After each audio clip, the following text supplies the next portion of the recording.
آج ہم سورہ نساء کی آیت نمبر 82 سے اپنے سبق کا آغاز کریں گے۔ اللہ کریم ارشاد فرماتا ہے، اعوذ باللہ من الشیطان الرجیم، بسم اللہ الرحمن الرحیم، افلا یتدبرون القرآن ولو کان من عند غیر اللہ لوجدوا فیہ اختلافا کثیرا۔ اللہ کریم جل جلالہ نے اس آیت میں، آیت نمبر 82 سورہ نساء کی، رب تعالیٰ نے یہ فرمایا کہ افلا یتدبرون القرآن، فرمایا وہ قرآن میں غور کیوں نہیں کرتے۔ ولو کان من عند غیر اللہ، اگر یہ قرآن غیر اللہ کی طرف سے ہوتا، فی لوجدوا فیہ اختلافا کثیرا، تو اس کے اندر وہ بہت زیادہ اختلاف پاتے۔ مشرکین کا بھی یہ اعتراض تھا، منافقین کا بھی قرآن پہ اعتراض تھا۔ کچھ لوگ یہ اعتراض کرتے کہ قرآن جو ہے یہ محمد صلی اللہ علیہ وسلم اپنی طرف سے گھڑ کے کلام پیش کرتے ہیں اور اس کو کلام الہی کا نام دیتے ہیں۔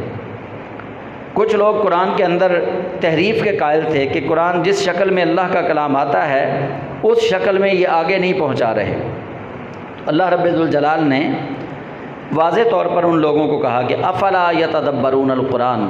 وہ قرآن میں تدبر کیوں نہیں کرتے، کیوں نہیں سوچتے اس کو۔ ولو کان من عند غیر اللہ، اگر قرآن ہوتا اللہ کے غیر کی طرف سے، لوجدوا، البتہ وہ ضرور پاتے، فی ہے اس میں اختلافا کثیرا، بہت زیادہ اختلاف۔ اس کے معنی میں اختلاف ہوتا، اس کے لفظوں میں اختلاف ہوتا، اس کی ترتیب میں اختلاف ہوتا۔ لیکن آپ دیکھ لیں قرآن کو الحمد کی الف سے لے کر والناس کی سین تک آپ پڑھتے جائیں، آپ کو کہیں پہ بھی یہ محسوس نہیں ہوگا کہ قرآن کا ایک لفظ دوسرے لفظ کے مخالف ہے۔ آپ کو کہیں بھی قرآن کا ایک معنی دوسرے معنی کے مخالف نہیں ملے گا۔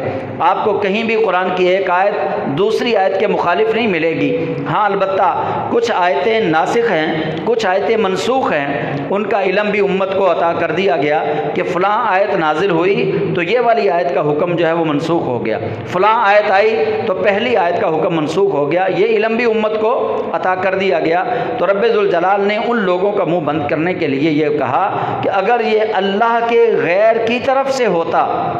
تو اس میں اختلاف پایا جا سکتا تھا۔ اب چونکہ اللہ کی طرف سے ہے، اور جس طرح زمین اور آسمان اختلاف تو موجود ہے کہ زمین سیدھی ہے، آسمان جو ہے وہ کرو کی حالت میں ہے، لیکن نہ زمین آسمان کو پکڑتی ہے نہ آسمان زمین کو پکڑتا ہے۔ کبھی ایسا نہیں سنا آپ نے؟ بس جب بروز حشر اللہ تعالیٰ حکم دے گا تب تو سارا کچھ ختم ہونا ہی ہونا ہے۔ جس طرح اللہ کریم نے اس کو قائم رکھا ہے کہ آسمان اپنی جگہ پہ، زمین اپنی جگہ پہ، دن اپنے وقت میں نکلتا ہے، رات اپنے وقت میں آتی ہے، سورج اپنی سمت سے نکلتا ہے، جس سمت سے اللہ تعالیٰ نے اس کی ڈیوٹی لگا دی، اور جس سمت میں اللہ نے غروب ہونے کا کہہ دیا وہاں جا کے غروب ہو جاتا ہے۔ اللہ فرماتا ہے کہ اسی طرح اگر قرآن میرے علاوہ کسی اور نے بنایا ہوتا، یہ قرآن، یہ کلام اگر کسی اور کا گھڑا ہوا ہوتا، اس کے اندر اختلاف ہوتا، لیکن جیسے ہی کائنات کے اندر یہ چیزیں تم دیکھتے ہو، جیسے ان کے اندر تمہیں اختلاف نہیں نہ ملتا۔ کیوں نہیں ملتا؟ اس وجہ سے نہیں ملتا کہ ان کو اللہ چلانے والا ہے۔ اسی طرح قرآن پاک جو ہے یہ بھی اللہ کی کتاب ہے، اس کو اللہ نے بھیجا ہے، اس کے اندر کوئی اختلاف نہیں ہے۔ اگلی آیت بڑی اہم ترین آیت ہے، اس کو آپ سب احباب نے سمجھنا بھی ہے۔ آیت نمبر 83 نمبر آیت ہے سورہ نساء کی۔ اس میں اللہ تعالیٰ نے خصوصاً صحابہ کو کہا، وہ کیا کہا کہ جب تمہیں کوئی خبر پہنچے تو اس خبر کو، اس کی جانچ پڑتال کر لیا کرو اور اس کی خوب تحقیق کر لیا کرو۔ اگر تمہیں پھر بھی سمجھ نہ لگے تو جو اہل علم ہیں ان سے مشورہ کر لیا کرو تاکہ وہ تمہیں صحیح نتیجہ نکال کے دے سکیں۔ یہ اس آیت کا ضمناً مفہوم میں نے پہلے بیان کر دیا۔ آیت کیا ہے؟ اللہ کریم فرماتا ہے وَإِذَا جَاءَهُمْ أَمْرٌ مِّنَ الْأَمْنِ أَوِ الْخَوْفِ أَذَاعُوا بِهِ، اور جب ان کے پاس آیا امر، خبر، من الخوف، من الامن والخوف، امن سے، امن کی حالت میں تھے یا خوف کی حالت میں تھے، کوئی بھی خبر آئی اذاعوا بہ، تو یہ اس خبر کو پھیلاتے ہیں، ولو ردوہ الی الرسول والی اولی الامر منہم، اگر وہ خبر جو انہیں ملی تھی اس خبر کو لوٹا دیتے اللہ کے رسول کی طرف یا اہل علم کی طرف، اولی الامر کی طرف، لعلمہ الذین یستنبطونہ منہم، تو وہ صحیح اس خبر کا تجزیہ نکال کے ان کو بتا دیتے، یعنی جو اس کے اندر نتائج تھے وہ صحیح طریقے سے ریسرچ کر کے تجزیہ کر کے بتا دیتے۔ ہوتا کیا تھا کہ بعض دفعہ خبر آئی کہ جس طرح غزوہ احد کی میں مثال آپ کو دے دوں کہ کچھ صحابہ نے سنا کہ لوگ کہہ رہے ہیں، دوسرے صحابہ کہہ رہے ہیں کہ کافر بھاگ گئے سارے، مال غنیمت جمع کر لو۔ یہ ایک ایسی خبر تھی جس کی انہوں نے تحقیق نہیں کی، خبر ان کے کانوں تک پہنچی کہ کافر بھاگ گئے، مال غنیمت جمع کر لو، بس دو چار نے سنی، آگے دو چار نے اور سنی، دو چار نے اور سنی، سارے مال غنیمت جمع کرنے کے لیے اکٹھے ہو گئے۔ یہ خبر تو تھی لیکن اس خبر کی وہ تصدیق نہ کر سکے۔ اسی طرح رب ذوالجلال یہاں پہ بھی ارشاد فرما رہا ہے کہ جب تمہیں کوئی خبر ملے تو تم اس خبر کو اللہ کے رسول صلی اللہ علیہ وسلم کے سپرد کر دیا کرو، چونکہ وہ صحابہ کو اللہ تعالیٰ نے ڈائریکٹ یہ بات کہی ہے۔ اچھا، پھر وَإِلَىٰ أُولِي الْأَمْرِ مِنْهُمْ، یا اس خبر کو صاحبان علم کے سپرد کر دیا کرو۔ جیسے قرآن پاک کی بہت ساری آیتیں ہیں، مثال کے طور پہ میں ایک آیت ذکر کرتا ہوں، ید اللہ فوق ایدیہم، قرآن نے کہا کہ اللہ کا ہاتھ ہے۔ اب عام بندہ جب اس اللہ کے ہاتھ کی تشریح کرنے بیٹھے گا، جیسے بھنگی اور چرسی، پیر اور بابے اپنے ڈیروں پہ بیٹھ کے وہ اپنے مریدوں کو قرآن کریم کی غلط تشریحات بتاتے ہیں اور کہتے ہیں کہ اللہ کا ہاتھ تو ہے، اسی طرح جب عام بندہ اللہ کے ہاتھ کی تشریح کرنا شروع کرے گا، یقینی طور پہ اس کو کچھ سمجھ نہیں آئے گا کہ میں نے اب اس کی تشریح کیا کرنی ہے۔ اگر وہ اللہ کا ہاتھ سمجھنے کے لیے صاحبان علم سے رجوع کرے گا تو وہ اس کو اچھے طریقے سے سمجھا سکیں گے۔ صاحبان علم بھی خود سے نہیں بتائیں گے، وہ کہیں گے کہ فلاں صحابی نے اللہ کے ہاتھ کے متعلق یہ کہا، فلاں تابعی کا قول یہ ہے، فلاں محدث کا قول یہ ہے، فلاں مفسر کا قول یہ ہے، وہ بھی اس طرح اس کی رہنمائی کریں گے۔ لیکن اگر کوئی بندہ قرآن پڑھے اور قرآن پاک میں لکھا ہوا ہے فَأَيْنَمَا تُوَلُّوا فَثَمَّ وَجْهُ اللَّهِ، بس تم جدھر بھی اپنا رخ پھیرو اللہ ہی اللہ ہے۔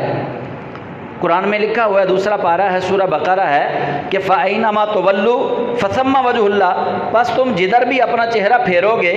اللہ موجود ہے۔ اللہ وجہ اللہ لکھا ہوا ہے وہاں پہ، اللہ کا چہرہ، حالانکہ اللہ چہرے سے پاک ہے، یعنی ہر طرف اللہ ہے، یہ لکھا ہے قرآن میں۔ عام بندہ جب اس آیت کو پڑھے گا وہ کہے گا میں نے تو مشرق کی طرف منہ کر کے نماز پڑھنی ہے کیونکہ اللہ تو ادھر بھی ہے،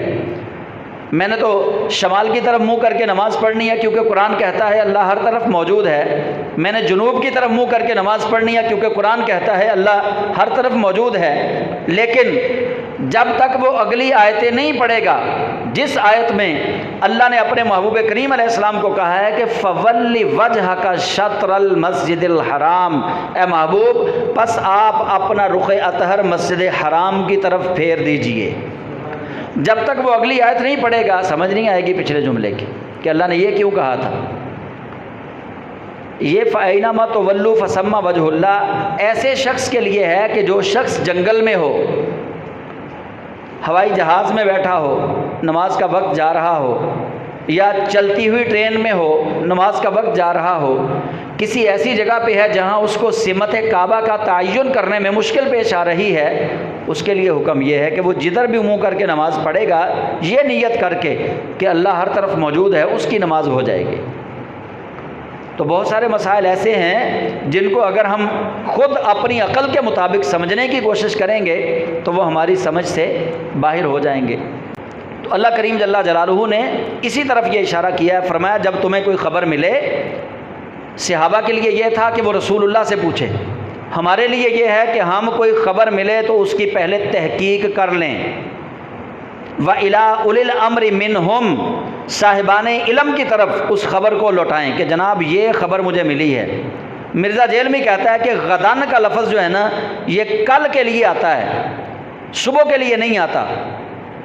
ٹھیک ہے، مرزا جیلمی یہ کہتا ہے۔ لیکن آپ صحیح بخاری پڑھ لیں، میرے اور آپ کے کریم نبی نے 16 رمضان المبارک کو، 17 رمضان کو غزوہ بدر تھا، 16 کی رات کو حضور سید عالم صلی اللہ علیہ وسلم آپ میدان بدر کے اندر آئے، آپ کے ہاتھ مبارک میں چھڑی تھی، آپ نے دائرے لگائے اور وہاں پہ لفظ غدن کا استعمال کیا، فرمایا ھذا مسرع فلان ابن فلان، اور غدن کا لفظ ہے وہاں صحیح بخاری کے اندر، حضور نے فرمایا کل یہاں فلاں ابن فلاں مرے گا، کل یہاں فلاں ابن فلاں مرے گا۔ اب کوئی محدث، کوئی مفسر یہ تو کم از کم بتائے نا کہ حضور سید عالم صلی اللہ علیہ وسلم رات کے کس پہر نکلے تھے میدان بدر میں؟ کیا نبی پاک مغرب کے بعد نکلے تھے، عشاء کے بعد نکلے تھے، یا رات کے کسی ایسے حصے میں نکلے تھے کہ جب وہاں پہ کوئی دشمن نہیں تھا؟ یہ ایسی چیزیں صرف امت کے اندر چھوٹے چھوٹے جملے ہیں جن کو جناب ہائی لائٹ کر کے امت کے اندر انتشار، افتراق یہ پیدا کیا جاتا ہے۔ ایسی کوئی بات نہیں گھبرانے والی۔ اللہ تعالیٰ فرماتا ہے کہ جب تمہیں کوئی امن یا خوف کی حالت میں کوئی خبر ملے اس کو رسول کی طرف لے جاؤ، اگر رسول نہیں ہے تو پھر وَإِلَىٰ أُولِي الْأَمْرِ مِنْهُمْ لَعَلِمَهُ الَّذِينَ يَسْتَنبِطُونَهُ مِنْهُمْ، پھر اس علم کو، اس خبر کو اہل علم کے پاس لے جاؤ تاکہ وہ تمہیں صحیح نتیجہ اس کا نکال کے دے سکیں۔ وَلَوْلَا فَضْلُ اللَّهِ عَلَيْكُمْ وَرَحْمَتُهُ لَاتَّبَعْتُمُ الشَّيْطَانَ إِلَّا قَلِيلًا۔ اللہ فرماتا ہے کہ اے نبی کے یارو، اے نبی کے وفادارو، اگر اللہ کا فضل تم پہ نہ ہوتا اور اس کی رحمت تم پہ نہ ہوتی تو تم سارے شیطان کی اتباع کرتے، مگر تھوڑے بچ جاتے، باقی سارے شیطان کے پیچھے چل نکلتے۔ تو اللہ کریم نے نبی پاک صاحب الاولاق صلی اللہ علیہ وسلم کے صحابہ کو خصوصی طور پہ یہاں پہ سمجھایا ہے، اور عمومی طور پہ عام جو حکم ہے وہ ہمارے لیے بھی اس کے اندر شامل ہے کہ اگر اللہ کا فضل نہ ہو ہم نماز نہیں پڑھ سکتے، اللہ کی رحمت نہ ہو ہم زکوٰۃ نہیں دے سکتے۔ کتنے لوگ ہیں جن کے پاس کروڑوں روپیہ ہے، جب تک اللہ کا فضل نہیں نہ ہوگا اس کا دل نہیں مانے گا دینے کے لیے۔